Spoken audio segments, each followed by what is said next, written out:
గత ఒక 1 ఇయర్ కింద 35 లక్షలు పెట్టి ఇల్లు కొన్నా. ఈ ఇంట్లో ఏమని జరిగిందంటే మొత్తము క్వాలిటీ లేకుండా డస్ట్తోని మొత్తం దాని క్యూరింగ్ కాకుండా ఆయన స్వలాభం కోసము ఇల్లు కట్టి ఒక అతను అమ్మిండు. ఆయన పేరు మహమ్మద్ బిలాల్. ఆ బిలాల్ వచ్చేసి సిఎస్కే దగ్గర ఉంటాడు.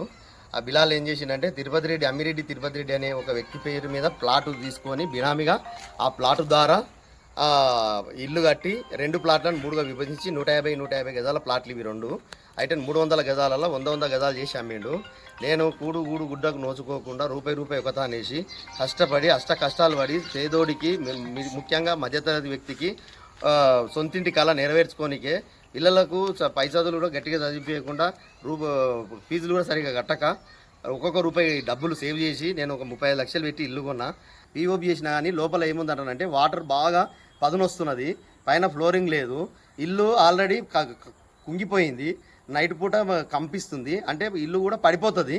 ఇట్లాంటి అన్యాయం జరిగింది కాబట్టి ఇక్కడ ఉన్న మున్సిపల్ కమిషనర్ గారికి నేను చేసే ఒకటే విన్నపము, సార్ మీరు ఒకసారి దయచేసి రండి, చూడండి, మేము చెప్పేది నిజమా అవద్దమా నిజ నిర్ధారణ చూసుకోండి. భారత రాజ్యాంగం పట్ల నాకు ఒక విశ్వాసం కలిగిన వ్యక్తిగా భారత రాజ్యాంగం మీద ప్రేమ ఉన్నది కాబట్టి, గవర్నమెంట్ మీద నమ్మకం ఉంది కాబట్టి మున్సిపల్ కమిషనర్ గారికి కూడా చేతులెత్తి మొక్కుతున్నా. నాకు చాలా అన్యాయం జరిగింది, ఈ అన్యాయం ఇంకోరికి జరగవద్దు. ఇట్లా ఈ బిలాల్ అనే దొంగ చాలా ఇండ్లకు కూడా ఇట్లే అన్యాయం చేసిండు.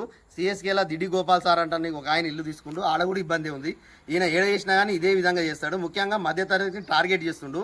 మధ్యతరగతుల మీద పడుతుండే ఈయన పడి అన్యాయం చేసి మోసం చేసి ప్రతి దానికి నేను ఉంటా, అన్నిటికీ నేనే గ్యారెంటీ ఉంటా అని చెప్పి 1 ఇయర్ కింద అమ్మితే మిత్రుల ఒకటే సంవత్సరానికి ఇల్లు కుంగిపోతుందా, మెట్లు కూలిపోతాయా? ఇది న్యాయమా? భారత రాజ్యాంగం పట్ల విశ్వాసం ఉంది, నాకు మీ మీద విశ్వాసం ఉంది. షాద్నగర్ ప్రజలారా తస్మాత్ జాగ్రత్త, ఒక్కసారి జాగ్రత్తగా ఉండండి, మాలాక మోసపోకండి. ఈరోజు నాకు జరగవచ్చు, రేపు మీకు జరగవచ్చు. దీన్ని అందరం ముక్త కంఠంతో ఖండించాలి. నాకు నాయకులని ఇలాంటి దుర్మార్గులని అంటే ఒకటే అంటాడు, హరీష్ రావు దగ్గర ఫోటో దిగినా నేను హరీష్ రావు మనిషిని నన్ను ఏం చేస్తారు, బీఆర్ఎస్ పార్టీ నా ఎంబడి ఉంది, బీఆర్ఎస్ పార్టీలో ఉన్నటువంటి ప్రతి లీడరు నా ఎంబడి ఉన్నారు, నన్ను మీరేం చేయలేరు, నువ్వు ఎవరికన్నావో ఏమైనా చేసుకో అని చెప్పి నాకు ఫోన్లో నేను ఫోన్ చేసి అడిగితే నాకు సంబంధం లేదు భయ్, నీకు అమ్మినా అయిపోయింది, నాకు సంబంధమే లేదు, నీ ఇల్లు తెలియదు, నువ్వు తెలియదు, నువ్వు ఎవరు అంటున్నాను. నాకు చాలా అన్యాయం జరిగింది. ఆ అమ్మిరెడ్డి తిరుపతి రెడ్డి పేరు మీద ఆల్రెడీ డాక్యుమెంట్ ఉన్నది. ఆ డాక్యుమెంట్ ఆయన మిత్రుడే. ఆల్రెడీ బిలాల్ పేరు మీద కూడా నా తన అగ్రిమెంట్ పేపర్ ఉంది. ఆల్రెడీ బిలాల్ నాకు అమ్మినట్టు కూడా అగ్రిమెంట్ పేపర్ కూడా ఉంది. టోటల్ డాక్యుమెంట్ మీకు సమర్పిస్తున్నా. దీని మీద మున్సిపల్ కమిషనర్ గారు తొందరగా చర్య తీసుకునాలి. షాద్నగర్ పిఎస్లో కూడా ఇప్పుడు సాయంత్రం అయింది కాబట్టి ఇప్పుడు రేపు ఉదయం ఖచ్చితంగా కంప్లీట్ ఇస్తా.